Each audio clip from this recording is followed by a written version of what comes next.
কি ব্যাপার? এত মন খারাপ করে বসে আছো কেন? কাজে যাবে না? না, সে তো যাবই। আসলে আমি ভাবছি তোমার বোন কত বড় বাড়িতে বিয়ে হয়েছে, কত সুখে আছে, ভালো ভালো খাবার পোশাক, কিন্তু আমি তোমাকে ভালো দুটো খাবারও দিতে পারি না। এই তুমি কি বলছো?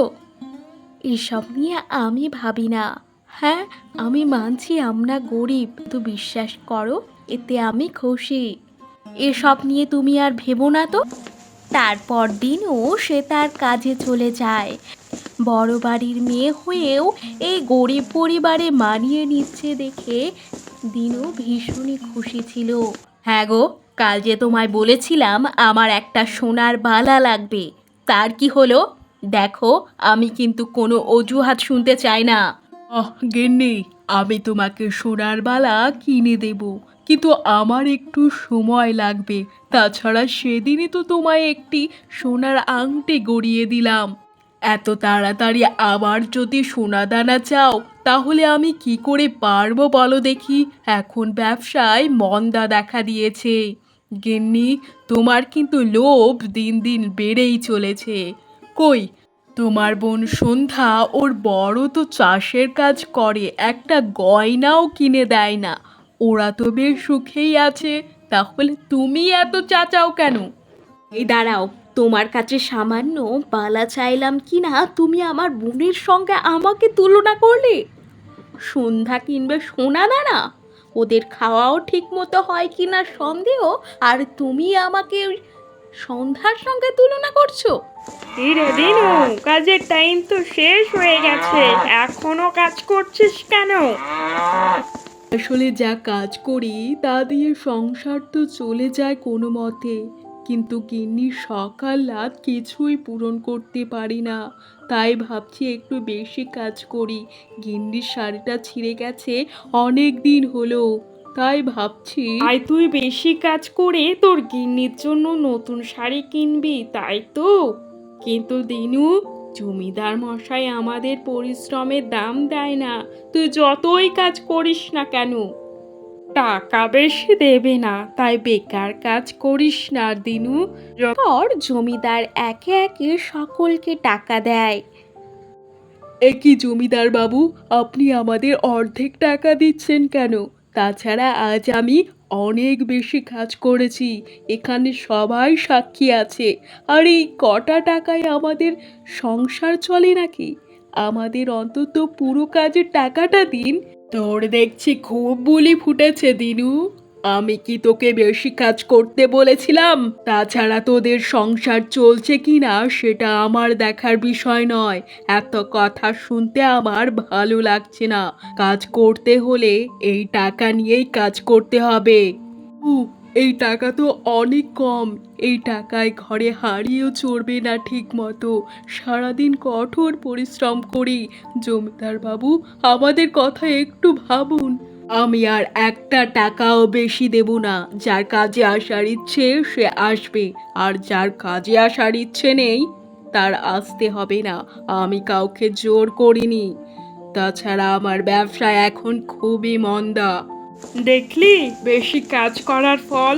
প্রাপ্য টাকা জমিদার মশাই দিতে চায় না, আর তুই বলিস। এইভাবেই বেশ কিছুদিন পার হয়ে যায়। এখন অনেক দিন মাকে দেখিনি, মাকে দেখতে খুব ইচ্ছে করছে। চলো না একটু ঘুরে আসি। খোকিন্নি, আমি বুঝতে পারছি তোমার কষ্টটা, কিন্তু এতদিন পর তোমার মাকে দেখতে যাবে, কিছু না নিয়ে কিভাবে যাবে? এখন আমার কাজের কি অবস্থা সেটা তো তুমি জানো। হ্যাঁ, আমি মানছি তোমার বাপের বাড়ি কোনো অভাব নেই, তা বলে আমি খালি হাতে যেতে পারি না। হ্যাঁ, সেটাও তুমি ঠিক বলেছ, আমার কিছু লাগবে না, কিন্তু খালি হাতে গেলে মা খুব কষ্ট পাবে। থাক, আমি নয় পরে যাব। এই সময় দিদিরাও মায়ের সঙ্গে দেখা করতে আসে তো, তাই ভাবছিলাম। সন্ধ্যার শুকনো মুখটা দেখে দিনুর ভীষণ খারাপ লাগে। এই প্রথমবার সে তার কাছে কিছু মুখ ফুটে চেয়েছে, সে সেটাও দিতে পারল না, তাই দিনু খুব কষ্ট পেল। জমিদার বাবু, আমাকে কিছু টাকা ধার দেবেন? আমি কাজ করে আপনার টাকা সব শোধ দিয়ে দেব। আপনি না করবেন না, আমি অনেক আশা নিয়ে আপনার কাছে এসেছি। ধার? দিনু, আমি কাউকে টাকা ধার দিই না, তবে তোকে দিতে পারি একটি শর্তে।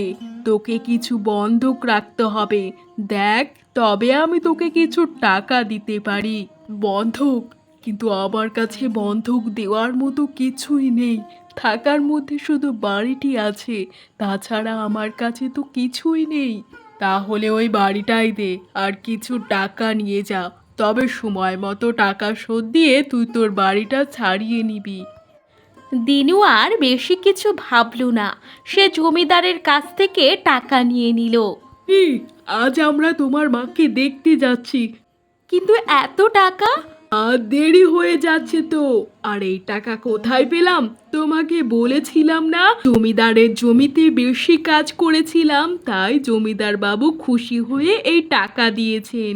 আবার তিনি বলেছেন ফিরে আসার পর আমাকে আরো ভালো কাজ দেবেন। জমিদার মশাই এসব কথা বললেন? আমার তো বিশ্বাসই হচ্ছে না। আহা, তুমি আবার সন্দেহ করবে নাকি যাবে?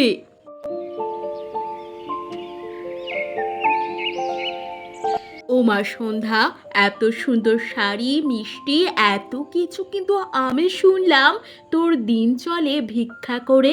তবে এত কিছু কিনলি কি করে? আর সন্ধ্যা, তুই জানিস যে আমরা আসবো, তাহলে তুই আবার আসতে গেলি কেন? আসলে আমার ভিখারিদের সঙ্গে থাকা অভ্যাস নেই তো, তাই বললাম। তুই আবার কিন্তু কিছু মনে করিস না। না না দিদি, আমি কিছু মনে করিনি।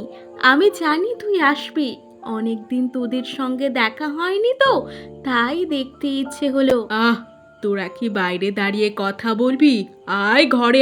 আসলে আমি তোদের ডাকতাম, তোরা এসেছিস, বেশ ভালোই হয়েছে।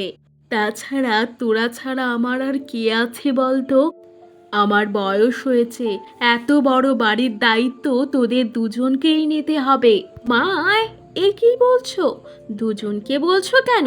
এই দায়িত্ব ভালোভাবে নিতে পারে তোমার বড় জামাই। তাছাড়া তোমার ছোট জামাই জায়গা জমির ব্যাপারে কিছুই জানে না।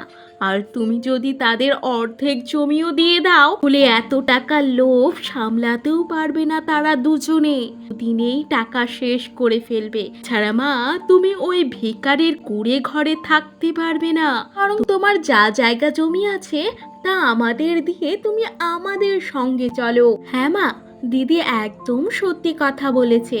আমার এত টাকা পয়সা, জায়গা জমি কিছুরই দরকার নেই। তুমি বরং দিদিকে এই জায়গা জমি দিয়ে দাও, আমি বরং দিদির কাছে গিয়ে তোমাকে দেখে আসবো। ঢং দেখে আর বাঁচি না। মায়ের কাছে ভালো সাজার জন্য এসব কথা বলছে। সাজ সাজ, যত খুশি ভালো সাজ, তারপর আমিও দেখাবো মজা। এইভাবে বেশ কয়েকদিন পার হয়ে যায়। অন্যদিকে সন্ধ্যার অবস্থা আরো খারাপ হতে থাকে। কিরে দিনু, অনেক দিন তো হলো, এবার আবার টাকাটা দে, নয়তো ঘর ছেড়ে দে। দুটোর মধ্যে একটা কর, আমি আর তোকে বেশি সময় দিতে পারবো না। বাবু, আমি আপনার সব টাকা শোধ করে দেব বাবু, আমাকে একটু সময় দিন। আর 2 দিন সময় দিন, আমি আপনার সব টাকা শোধ দিয়ে দেব। তুই যখন এত করে বলছিস, তবে আর 2 দিন, 2 দিনের বেশি নয়। আর 2 দিনের বেশি যদি সময় নিস, ঘাড় ধাক্কা দিয়ে বের করে দেব।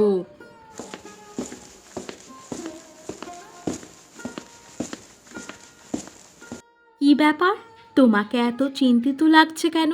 তোমাকে বেশ কয়েকদিন ধরে দেখছি। আর জমিদার বাবু কি করতে এসেছিল? সত্যি করে বলো দেখি, কি হয়েছে? আসলে গিন্নি, সেদিন আমি তোমাকে মিথ্যে কথা বলেছিলাম। সেদিন অতগুলো টাকা আমি জমিদার মশাইয়ের কাছ থেকে বাড়ি বন্ধক দিয়ে নিয়েছিলাম।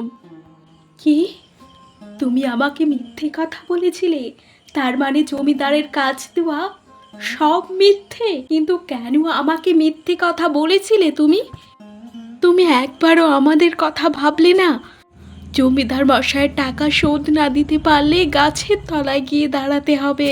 আমি এত কিছু ভাবিনি। তুমি যখন আমার কাছে কিছু চাইলে তখন আমি আর কিছু ভাবতে পারলাম না।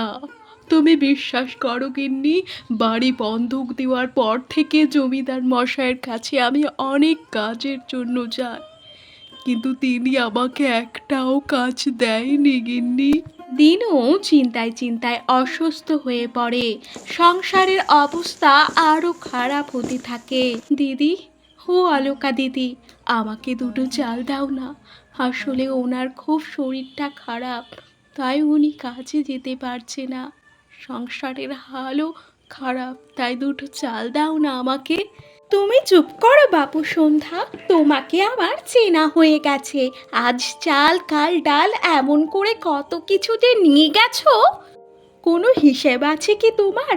না না বাপু সন্ধ্যা, আমি তোমাকে আর কিছুই দিতে পারবো না। তোমাদের মতো ভিখারিদের জন্য পাড়ায় টেকা দায় হয়ে যাচ্ছে। আমি অনেক আশা নিয়ে এসেছি তোমার কাছে। আচ্ছা, চাল লাগবে না, আমাকে দুটো আটা দিলেই হবে। কিন্তু প্রতিবেশী সন্ধ্যাকে কিচ্ছু দিল না, বরং আরো অপমান করে সেখান থেকে তাড়িয়ে দিল। কেউ চাল দিল না তাই তো? তোমার চোখ মুখ দেখেই বোঝা যাচ্ছে। তুমি বরং রঘু দোকানের কাছে যাও, দেখবে উনি তোমাকে ফেরাবে না। না গো, সব জায়গায় গেছি, দোকানে অনেক টাকা বাকি পড়ে আছে, তাই দোকানি কাকাও কিছু দিতে চাইলেন না। দেখো, এভাবে আর কতদিন চলবে? আমি ভাবছি দিদির কাছে যাব, দেখে কিছু সাহায্য মেলে। আমার জন্যে না, তোমার শরীর আরো দিন দিন খারাপ হতে যাচ্ছে। না না গিন্নি, তুমি সেখানে যাবে না। তুমি কেন বুঝতে চাইছো না? তোমার দিদি তোমাকে সাহায্যের থেকে অপমানই বেশি করবে। এমনিতেই তুমি আমার জন্য অনেক অপমান সয়েছো, আর নয় গিন্নি। তুমি বোঝার চেষ্টা করো, সেখানে না গেলে তোমার ওষুধ, জমিদারের টাকা কিছুই দিতে পারবো না। আরে, ভিখারি সন্ধ্যা আমার ঘরে? কিরে, তুই হঠাৎ আমার ঘরে? তোকে না বলেছি আমার ঘরে আসবি না? তোকে যদি আশেপাশে কেউ দেখে ফেলে তাহলে আমাদের সম্মানের কি হবে? তাছাড়া তুই কি করে জানবি? তোর তো ঠিক মতো খাওয়াই হয় না। আমাকে যত খুশি অপমান কর দিদি, আমি বড় বিপদে পড়ে এসেছি। আমাকে কিছু টাকা দে না, আমার বাড়ি বন্ধক, আমার স্বামী অসুস্থ, আমাকে কিছু টাকা দে দিদি। তোর স্বামী অসুস্থ তো আমি কি করব? ভিক্ষে করবি যা, আমার কাছে এসেছিস কেন? আর ঘর বন্ধক, তোর কোনোদিন ঘর ছিল? ওই ঝুপড়িটাকে ঘর বলে? জমিদার বাবু টাকা দিয়েছেন দয়া করে, এই তোর কপাল ভালো। আমি হলে তোকে একটা কানা করিয়েও দিতাম না। না না দিদি, হ্যাঁ এমন কথা বলিস না, আমি তোর পায়ে পড়ছি, কিছু সাহায্য কর আমাকে। দেখ সন্ধ্যা, আমাকে জ্বালাস না, যা এখান থেকে দূর হয়ে যা। আমি তোকে কোনো টাকাই দিতে পারবো না।